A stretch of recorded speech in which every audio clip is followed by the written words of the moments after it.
also like they actually showed like more of how when you were like fully standing, because obviously in Chris's videos you were kind of sat down. So it's just like this, and I think you were Yeah. like bigger than he was. I guess because you're younger as well. But the show host wasn't even like bigger than you. It's crazy. Wait, repeat that. Who was bigger than what guy? You were bigger than the show host for RX, I think, Oh, when at the time you were Palumbo. there. Yeah, Palumbo. Yeah, you think so? Maybe the first time. Yeah, that's cool, man.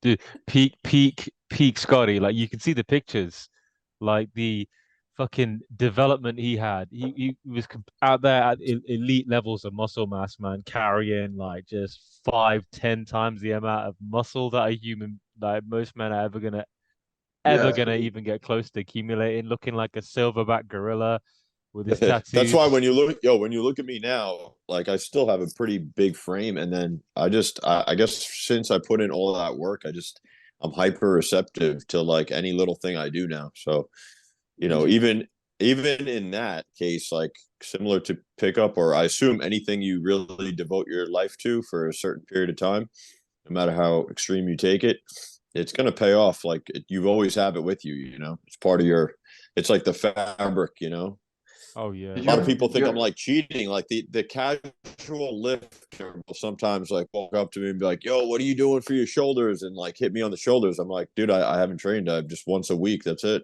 And he's like, "I feel bad, but like, I just think that I have that from all those years of just packing on mass.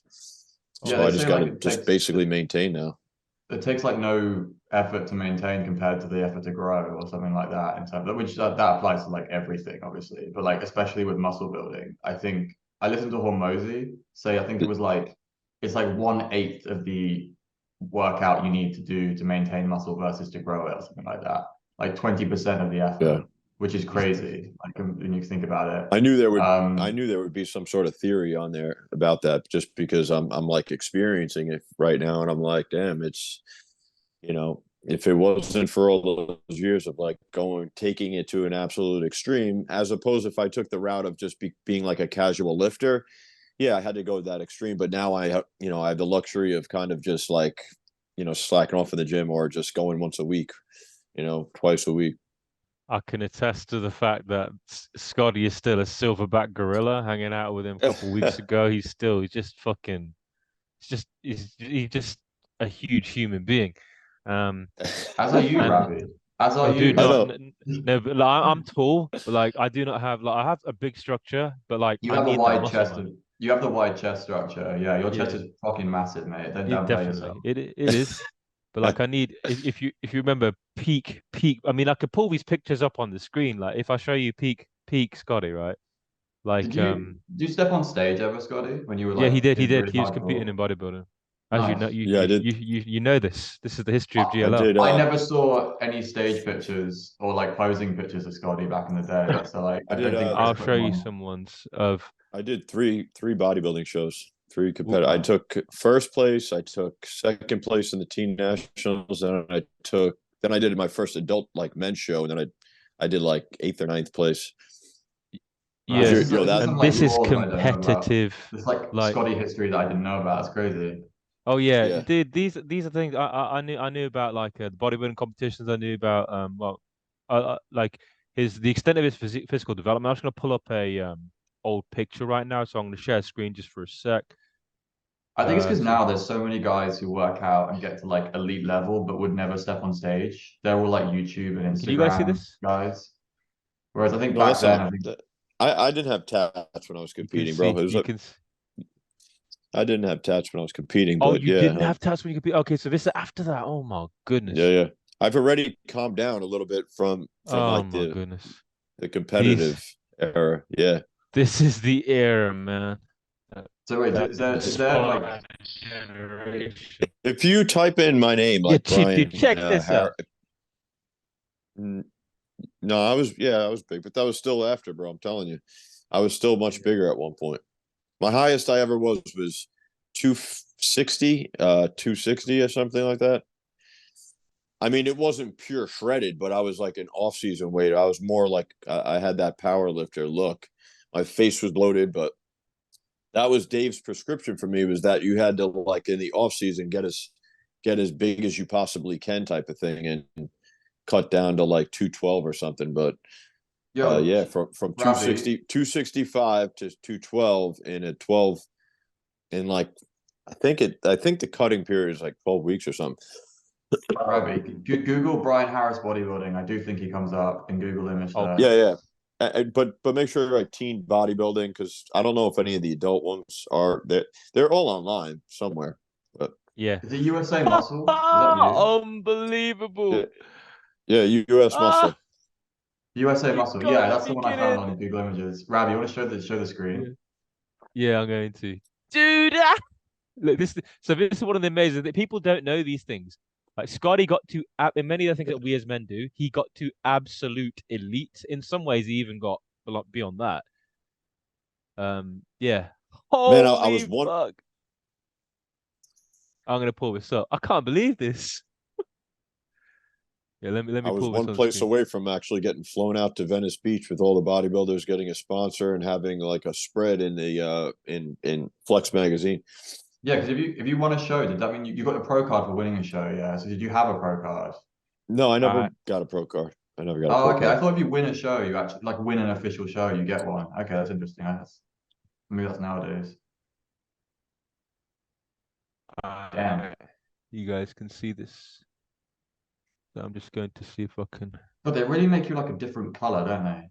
Like that is Yeah, yeah, Holy, yeah, you you have have to to understand approach. how much muscle mass and how like difficult it is to get this level of physical development. It's fucking insane.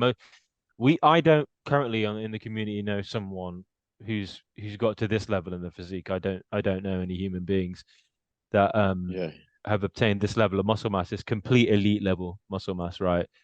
Um, so dude, I had 21-inch arms at one point. My arms were 21 yeah inch 20 arms. 20. It isn't like Arnold. That is my arms were pretty big at one point. My tries were. I needed help. My biggest weaknesses were probably my leg development was not on par with like some of the other guys I went up against. Um, Obviously back. Some of the harder things to develop that actually bodybuilders peak usually in their 30s. Hmm. It's not like most sports. Most bodybuilders, the most dense you get, you'll see your physique if you compete is like in your mid 30s or early 30s, something like that. But Yeah, I'm bodybuilders just could gonna. go for a while. Yeah, it's not good as well because like the sorry, I say not good. There are a lot of bodybuilders who are trying to quit early now. Like Bumstead wants to Mm, quit now because if he goes much further, he'll like put his health in jeopardy to like keep going into his 30s, like we into have. his maybe towards 40. Because Ronnie obviously went too long, and a lot of the He's guys at who just kept doing the amount of gear you need to do. It's crazy. yeah. Lat spread, but pre-tattoo Scotty. Come in here. Yeah. Do you know how like impressive this is to consider that most men like they say most men step in the gym and want to develop a physique and they make some progression. Brian got too fucking elite and then he chose the other game. He wanted to succeed in dating. Most men decide they want to do that. He transcended, beginner, intermediate, advanced, and got to elite again in some of the most difficult games that you can play as an individual. Um, and this is where all these success principles come from. Like extreme achievement in different domains leaves clues. Success doesn't happen by accident. To look like this, the level at which you have to go as a human being, not only do you have to train with ferocious intensity consistently for a huge duration of time, every day everything has to be on point.